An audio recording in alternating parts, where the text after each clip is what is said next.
thank you for this blessing you've given us as a Sabbath, and we pray that you open our hearts and minds to your word, and as always, write your Torah on our hearts and minds. Lead us as we study Deuteronomy and also the book of John. This we pray as your humble servants. Amen. All righty. We're on Deuteronomy 2, and what we're going to do, we're probably going to do Deuteronomy 2 and 3 and then finish John 6. There's still a lot of John 6 left.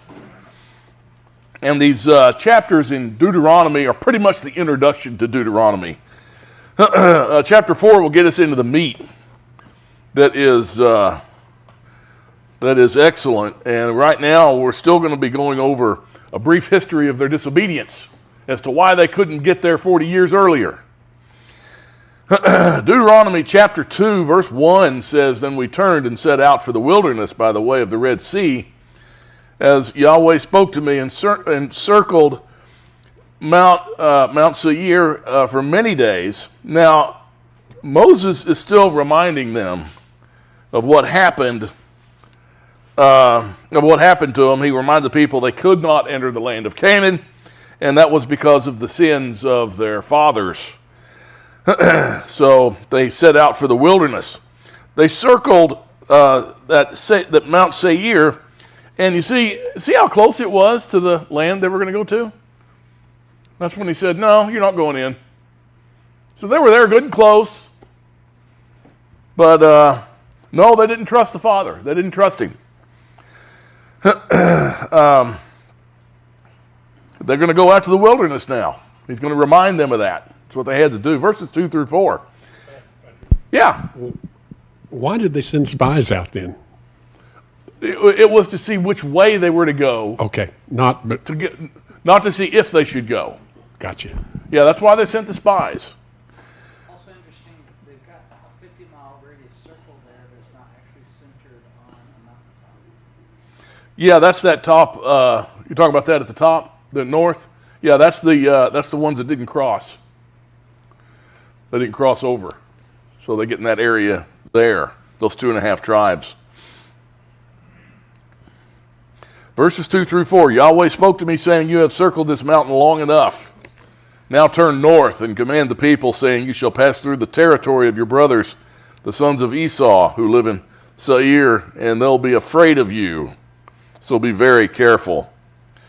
So they circled the mountain a few times, and they're told they're going to turn north. They're going to pass through the territory of the sons of Esau. Now, that would have been the Edomites. Verses 5 through 7. "Do not provoke them, for I will not give you any of their land, even as little as a footstep, because I've given Mount Seir to Esau as a possession. You shall buy food from them with money so that you may eat. You shall also purchase water from them with money so that you may drink. For Yahweh your Elohim has blessed you in all that you have done. He has known your wanderings through this great wilderness these 40 years. Yahweh your Elohim has been with you. You shall not lack a thing." Don't disturb anything in Edom. Going to get food or water, you're going to purchase it. Unfortunately, Edom was hostile to Israel. They wouldn't let them cross through their land, and they had to cross on the outskirts. And that's in Numbers 20, starting at verse 14. "From Kadesh, Moses then sent messengers to the king of Edom. Thus your brother Israel has said, You know all the hardship that has befallen us, that our fathers went down to Egypt, and they stayed in Egypt a long time, and the Egyptians treated us and our fathers badly. But when we cried out to Yahweh, he heard our voice and sent an angel and brought us out from Egypt. Now behold, we're at Kadesh, a town on the edge of your territory. Please let us pass through your land. We shall not pass through field or through vineyard. We shall not even drink water from a well. We shall go along the king's highway, not turning to the right or the left until we pass through your territory. Edom, however, said to him, You shall not pass through us, lest I come out with a sword against you. Again the sons of Israel said to him, We shall go up by the highway, and if I and my livestock do drink any of your water, then I'll pay its price. Let me pass through on my feet, nothing else. But he said, You shall not pass through. And Edom came out against him with a heavy force and with a strong hand. Thus Edom refused to allow Israel to pass through his territory, so Israel turned away from him. Israel, They weren't allowed to conquer every land that they came to. Okay, the lands that they were supposed to conquer are in that promised land, not just conquer everybody along the way. Yeah. What was the relationship with Edom and why the hostility? They were afraid. It was just fear. Hell, they said they come out with a mighty force. Yeah. Yeah, I don't know what the hostility was exactly. But he just said there in Deuteronomy, let's see, don't provoke them. And that they, let's see,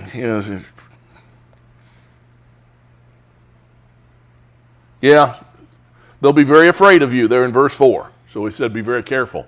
Fear affects people differently. Yeah, if they're afraid of somebody, they just soon not come. Stay away from me. They're a little worried about what they might do when they get in it. Right. Yeah. It's a short step from being scared to wanting to throw somebody, being aggressive. Yeah, and they were threatening to be aggressive, and Elohim didn't want them to have any part of that at this time. Verses 8 and 9, so we passed beyond our brothers, the sons of Esau, who live in Seir, away from the Arabah road, away from Elath, from Ezion Geber, and we turned and passed through by the way of the wilderness of Moab.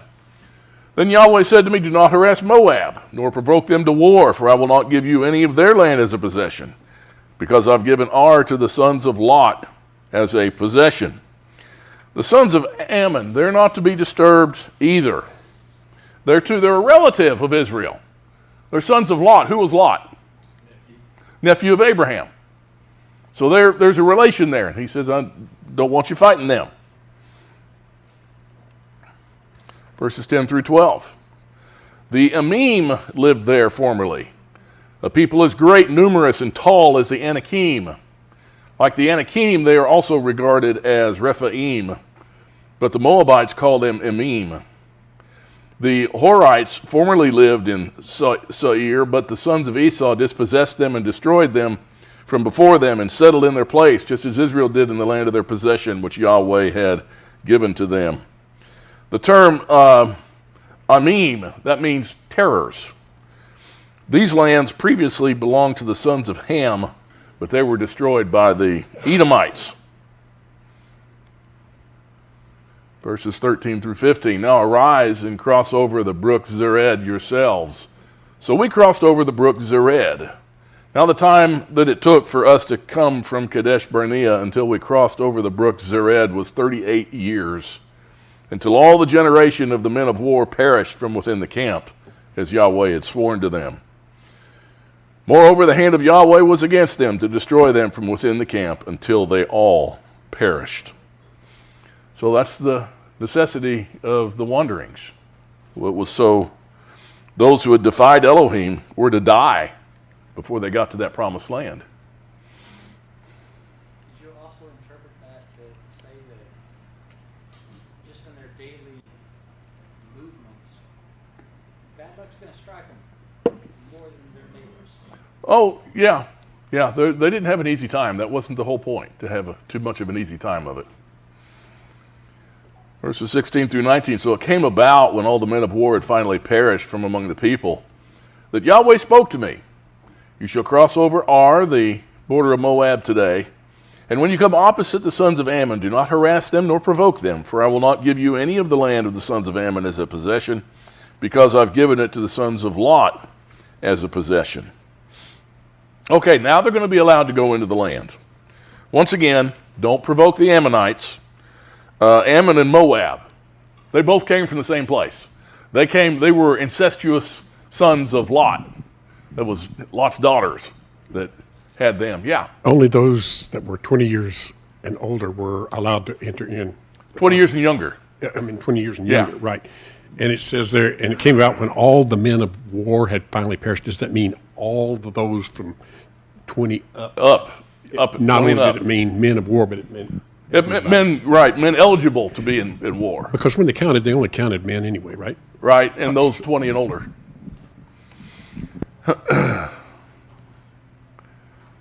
Verse 20, it is also regarded as the land of the Rephaim, for Rephaim formerly lived in it. But the Ammonites called them Zamzumim. a people as great, numerous, and tall as the Anakim, but Yahweh destroyed them before them. And they dispossessed them and settled in their place, just as he did for the sons of Esau, who lived in Seir, when he destroyed the Horites from before them, and they dispossessed them and settled in their place even to this day. Okay, they're saying that these giants existed at that time, giant people. The words referring to what you'd call giants or extremely big people are Rephaim and Anakim.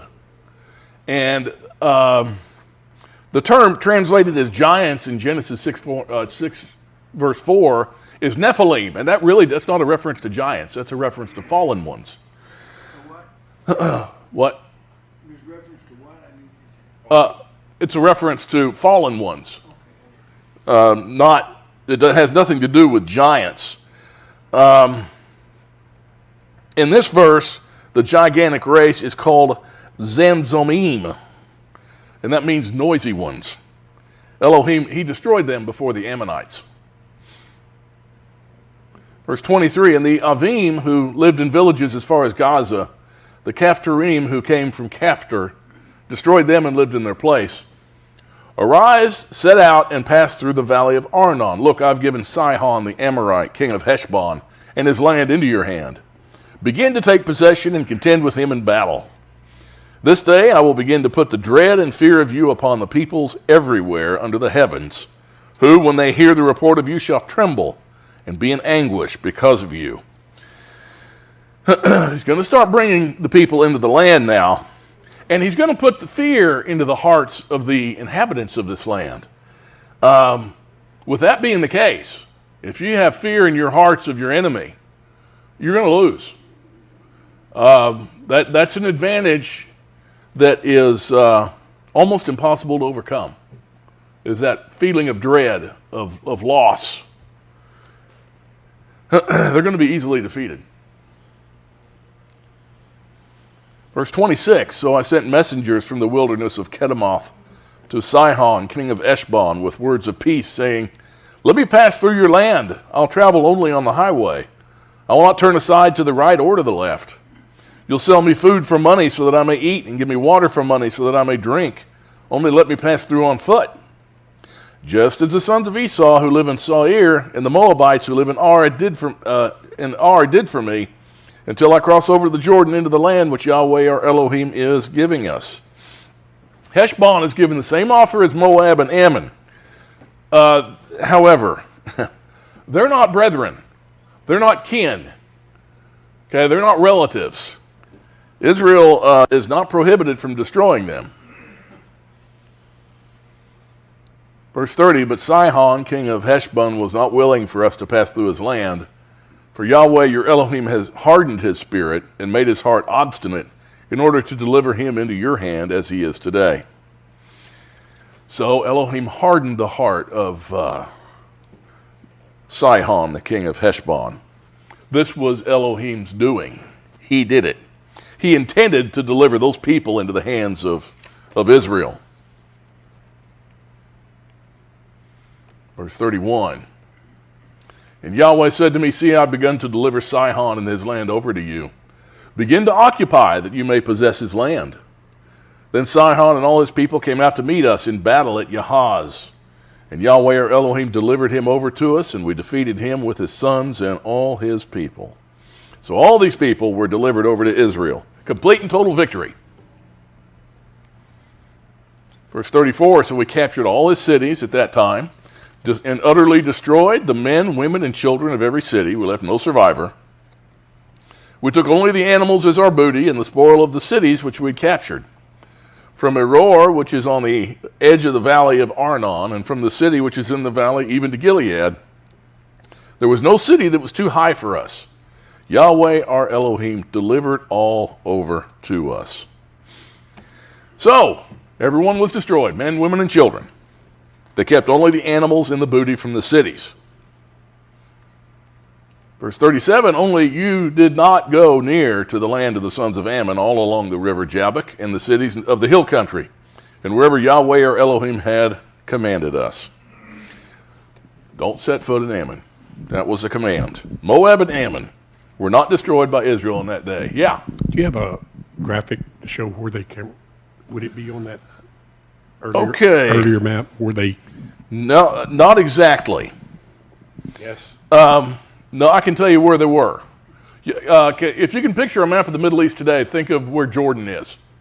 That's where Moab and Ammon were.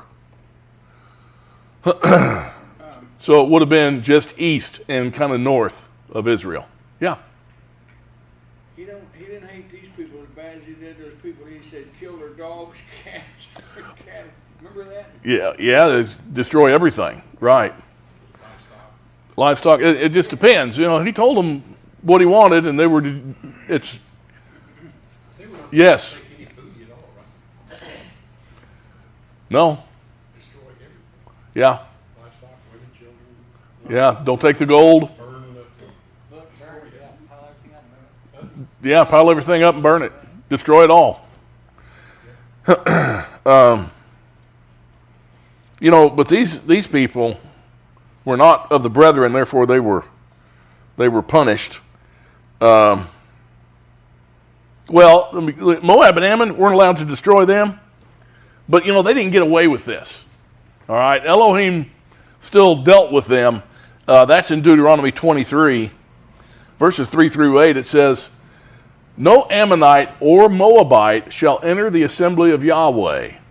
None of their descendants, even to the 10th generation, shall ever enter the assembly of Yahweh, because they did not meet you with food and water on the way when you came out of Egypt, because they hired against you Balaam the son of Beor from Pethor of Mesopotamia to curse you. Nevertheless, Yahweh your Elohim was not willing to listen to Balaam, but Yahweh your Elohim turned the curse into a blessing for you, because Yahweh your Elohim loves you. You shall never seek their peace or their prosperity in all your days. You shall not detest an Edomite, for he is your brother. You shall not detest an Egyptian, because you are an alien in his land. The sons of the 3rd generation who are born to them may enter the assembly of Yahweh." Ammon appears to be the modern people of the nation of Jordan, and it's essentially that same territory as Moab is too, in that same area. And they don't get along with Israel to this day. Yeah. The 10th generation. Is there something Significant about the 10th generation? No. All I can think of is that takes us to the time of Ruth. Okay? That's what I think. I think that takes us to the time of Ruth, who was a Moabitess. And even if it didn't, she refused their gods and their people. And says, your God will be my God. Your Elohim will be my Elohim.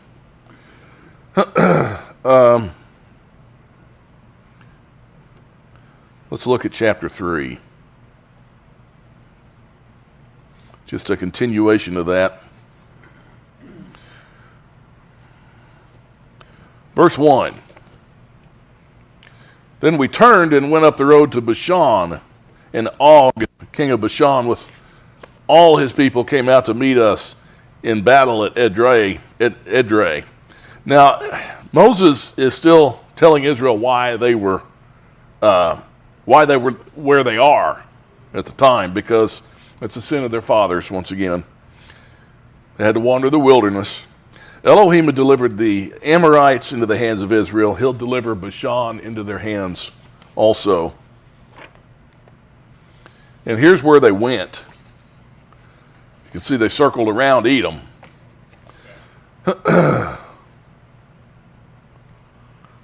Verses 2 through 4. But Yahweh said to me, "Do not fear him, for I have delivered him and all his people and his land into your hand, and you shall do to him just as you did to Sihon, king of the Amorites, who lived at Heshbon." So Yahweh our Elohim delivered Og also, king of Bashan, and all his people into our hand, and we smote them until no survivor was left. And we captured all his cities at that time. There was not a city which we did not take from them. 60 cities, all the region of Argob, the king of Og, in Bashan. So this is a huge conquest. 60 cities they took. And each city had big walls. I mean, that's what cities had back then. You had to keep out the bad guys. You had to. Or else your city people wouldn't be safe. Verses 5 through 7, all these were cities fortified with high walls. See, I told you. Gates and bars, besides a great many unwalled towns. And we utterly destroyed them, as we did to Sihon, king of Heshbon, utterly destroying the men, women, and children of every city. But all the animals and the spoil of the cities we took as our booty. So, the cities, they had great protection in that day. 60 cities that were heavily fortified, high walls and gates and bars. They were all defeated. Verses 8 and 9. Thus we took the land at that time from the hand of the 2 kings of the Amorites who were beyond the Jordan, from the valley of Arnon to Mount Hermon. Sidonians call Hermon Sirion, and the Amorites call it Senir. Apparently different people had different names. Different peoples had different names for Mount Hermon, which was just north of the conquest area. Verses 10 and 11, and all the cities of the tableland and all Gilead and all Bashan as far as Salakah and Edrei, cities of the kingdom of Og and Bashan. For only Og, king of Bashan, was left of the remnant of the Rephaim. Behold, his bedstead was an iron bedstead. It is in Rabbah of the sons of Ammon. Its length was 9 cubits, and its width 4 cubits by the ordinary cubit. So, this guy was a big guy. The big guy. He's called a Rephaim. Once again, I'm going to tell you, Nephilim is not a reference to giants. It's not. People want to do that, and oh gosh, you can read on the internet about the Nephilim DNA being found in people nowadays. And you know it's true because it's on the internet. Yep. Yeah, they wouldn't put it on the internet if it wasn't true. Now this guy, this king, he had a bed. It was over 13 foot long by 6 foot wide. Now, 13 by 6. Now, I don't know. I'm sure he wasn't 13 feet tall, but he could have been a good 10 feet tall. You know, you want your bed to extend a little bit longer than your feet, and your feet will go. But, yeah, I know I prefer that. Now, if we think about this, how tall? What's the tallest man today? How tall is the tallest person today? A little over 8 feet. Okay. How many generations have our DNA or our genetics been washed down since then? Quite a few. Quite a few.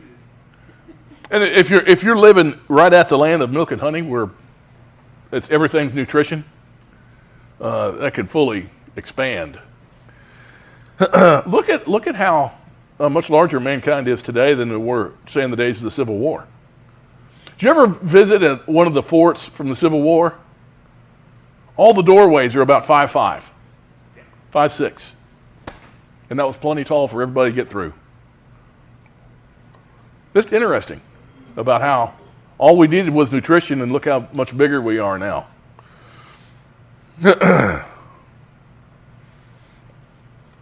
Verses 12 through 14. So we took possession of this land at that time, from Aroer, which is by the valley of Arnon, and half the hill country of Gilead and its cities, I gave to the Reubenites and to the Gadites. Oh, Brian, I'm going to go back up here just a second. Why does he even talk about how big this guy was? Why does he talk about how big that king was? His bed was 13 foot long and 6 foot wide. You know he wasn't a beanpole. That's why it said 6 foot wide. How do you get sheets for that bed? I'll bet you'd have to go online and find something to buy sheets for that bed. If you had slaves, it'd be pretty easy. You know what he's doing here? He wants to remind the people. You can do. He said, "I'll defeat everyone for you. I don't care how big and tall and tough they are. It doesn't matter. It simply doesn't matter."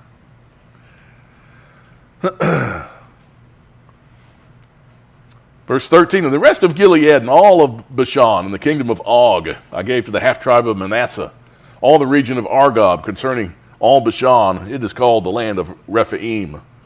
Yair, the son of Manasseh, took all the region of Argob as far as the border of the Geshurites and the Maccathites, and called it, that is, Bashan, after his own name, Havoth Yair, as it is to this day.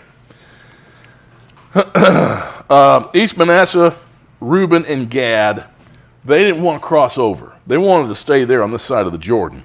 So they're given that land east of the Jordan River, and they got no possession over beyond the Jordan. So that's where they were. You had Reuben. Actually, I don't say the term God much anymore. You know how you're supposed to say the name of the tribe of Gad? God. It's pronounced with like G-A-W-G, God. I just prefer to use that Hebrew term, Elohim. And you got East Manasseh there too. Verses 15 through 17, and to Machir I gave Gilead, and to the Reubenites and the Gadites I gave from Gilead, even as far as the valley of Arnon. The middle of the valley is a border, and as far as the river Jabbok, the border of the sons of Ammon. The Arabah also with the Jordan is a border from Kinnereth, even as far as the sea of Arabah, the salt sea, at the foot of the slopes of Pisgah on the east. Machir, that was the son of Manasseh. The land given to the Reubenites and the Gadites here is further described. Verse 18, then I commanded you at that time, saying, Yahweh your Elohim has given you this land to possess it. All you valiant men shall cross over armed before your brothers, the sons of Israel. But your wives and your little ones and your livestock, I know that you have much livestock, shall remain in your cities which I have given you, until Yahweh gives rest to your fellow countrymen as to you, and they also possess the land which Yahweh your Elohim will give them beyond the Jordan. Then you may return every man to his possession which I have given you. So the tribes of Reuben, Gad, and East Manasseh, they were to go to war with the rest of their brothers. So they're going to help claim Canaan for these others, but they're not going to get a part of it. These tribes did agree to that, and they could leave behind their women and children and leave some men there to protect them. Verses 21 and 22, and I commanded Joshua at that time, saying, your eyes have seen all that Yahweh your Elohim has done to these two kings. So Yahweh shall do to all the kingdoms into which you're about to cross. Do not fear them, for Yahweh your Elohim is the one fighting for you. These first two kings, a small example of what he's going to do. Small example. They have absolutely nothing to fear. Verse 23, I also pleaded with Yahweh at that time, saying, O Adonai Yahweh, you have begun to show your servant your greatness and your strong hand. For what Elohim is there in heaven or on earth who can do such works and mighty acts as you? Let me, I pray, cross over and see the fair land that is beyond the Jordan, that good hill country in Lebanon. Moses really wants to go into this land. He really wants to go there. He pleads with Elohim, but he's not going to get to. Lebanon is a range of limestone mountains that stretches across the northern edge of the Holy Land.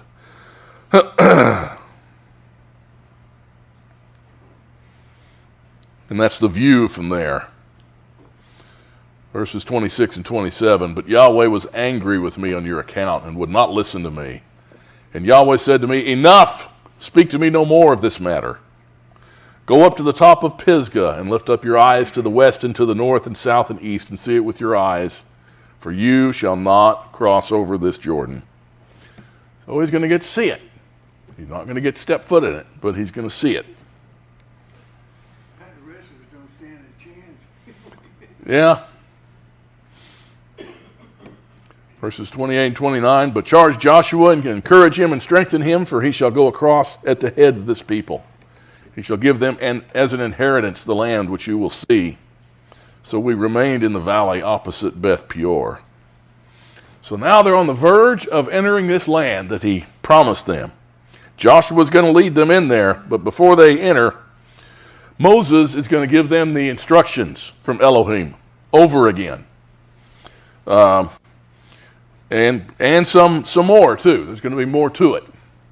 But he's going to have a second telling of the Torah, of the instructions he has for them.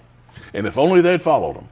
If only they had followed him. If only they took that one command, go and destroy all these people, there would not be Islam today. But that's been the burden of all of mankind to bear since then. Any questions or any thoughts? Like I said, next week we'll get into the meat of Deuteronomy. The do's and the don'ts, and that's what's fun. Learn how to live. Following his words, his instructions, that's how we have life. That's where life is.